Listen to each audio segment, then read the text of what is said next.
Hey guys, hope you're having a wonderful day. Today I wanted to talk about creating a pollinator-friendly garden. Now, if you're like me, I did not grow up gardening, and thinking of a pollinator-friendly garden, I always thought about bees. Why would you want bees in your yard? You're gonna get stung. But now that I know a little bit more, I understand how beneficial they are and how pollinators are not just bees. So today I'm gonna talk about 4 different pollinators. We've got honeybees, butterflies, hummingbirds, and believe it or not, bats. So let's start with honeybees. So they impact a large portion of the world's food supply, including fruits, veggies, nuts, and seeds. They transfer pollen between plants, which helps with that fruit production. Of course, they also produce honey and beeswax, which can be used for different things like candles, skincare, makeup, and overall they help with the ecosystem balance. Now, butterflies, like honeybees, they do similar things. They help with the production, the pollination of fruits, many different flowers and vegetables, and they also serve as a food source for birds, different insects, and bats. So if you have a lot of butterflies in your yard, that's a good sign that you have a healthy environment. And of course, who doesn't like to look at butterflies? We love seeing butterflies in our yard. Now, hummingbirds, everyone loves hummingbirds too, and they do similar things to honeybees and to butterflies. And one thing I thought was interesting is they play a vital role in pollinating specific plants. So these plants depend on hummingbirds to survive. Next, I'll explain why pollinators are declining, and I'm sure it's kind of a no-brainer. Things like pollution, air pollution, water pollution. There are fewer wild spaces. Now, in our area where we live, there's a huge state forest, like right down the road. So sometimes I drive past and I'm like, what do you mean that it's declining? Like, there's all of this land and all of this space where these animals or these insects could go. But I guess if, hummingbirds, they need these certain plants, or if honeybees, they need those plants. They can't just go and pollinate anything. They need those plants where they can work together. So I don't know. Again, I have to do more research to find out maybe those areas they don't have those plants that are beneficial to these animals, but to these insects. I think that lots of people today are into gardening. I wasn't growing up, like I said before, but certainly there are way more urban areas than there were, and that doesn't mean that they can't still provide these pollinators a home to live, which I'll get into. But, thinking about it, our grandparents, I think 8 out of 10 times, they lived on a farm. They grew up on a farm.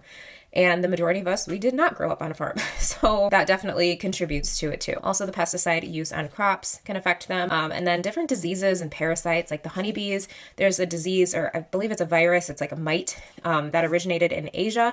And it coexisted really well with the Asian honeybee. But then over time, it spread to other countries, and now we have it here, and it is a threat to the honeybees that we have. So they, just like humans, they get different viruses, they get different diseases because of the environment that we live in, and it affects them too. Also, climate change, some people believe in that, some people don't.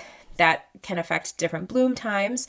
I know, like, our house that we lived in Milwaukee had a different bloom time than where we live now, and we're not even that far away. I think we all can remember someone, especially living in Wisconsin, who will say, growing up, winter was always snowy. It was snowy, the second winter started all the way through, April. And so now the other winter we had a drought. Like, all of January and December, there was no snow. So you can definitely see, okay, living in Wisconsin, I would love to live someplace warmer. So I understand that climate change is not good, but like, the warmer winters, I'm not really complaining about, but I do understand that I should complain about it because it does affect other things. So I don't know, hopefully you understand. So all of those things can contribute to a decline in these pollinators. Another thing is, like, we live in a subdivision, and lots of subdivisions nowadays, they want grass and a couple of shrubs, and they just want it to look a certain way. Now, we have an HOA here, a very lenient HOA. There's one house in the subdivision where they have native plants, and you can tell, you drive past it and it looks like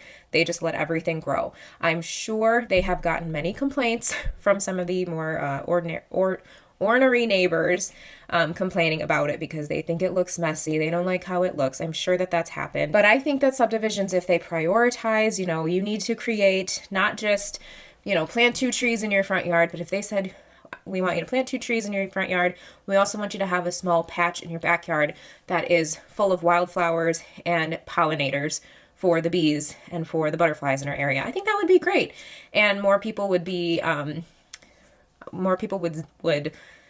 would get used to seeing it. We've got neighbors where it's just like, we've got 2 arborvitaes, we've got a line of roses, and that's it.